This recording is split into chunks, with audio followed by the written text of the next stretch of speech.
Souvenez-vous bien de ceci. Jésus s'est humilié jusqu'à la mort pour vous. Il n'a pas fait d'histoire. Quand ils lui ont craché au visage, il n'a pas craché en retour. Quand ils lui ont arraché la barbe, il n'a pas arraché la leur. Quand ils l'ont frappé sur un côté du visage et sur l'autre, lui ne les a jamais frappés. Il a prié pour eux. Il a continué son chemin humblement. Il était un exemple d'humilité. Il était rempli de foi. Pourquoi? Il savait que ses paroles ne pouvaient pas faillir. Il a tellement vécu par la parole qu'il est devenu la parole. Oh Dieu, laisse-moi lever mes deux mains vers Dieu, devant cet auditoire. Laisse-moi vivre comme ça. Que cette parole devienne ainsi. Que moi et cette parole soyons la même chose. Que mes paroles soient cette parole.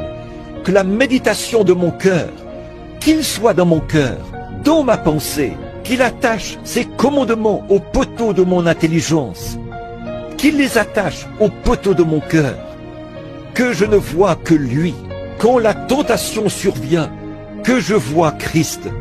Quand les choses vont mal, que je ne vois que lui. Quand je me prépare et que l'ennemi essaie de me pousser à me mettre en colère, que je vois Jésus. Qu'est-ce que lui ferait? Il était tellement dans la parole que lui et la parole sont devenus la même chose.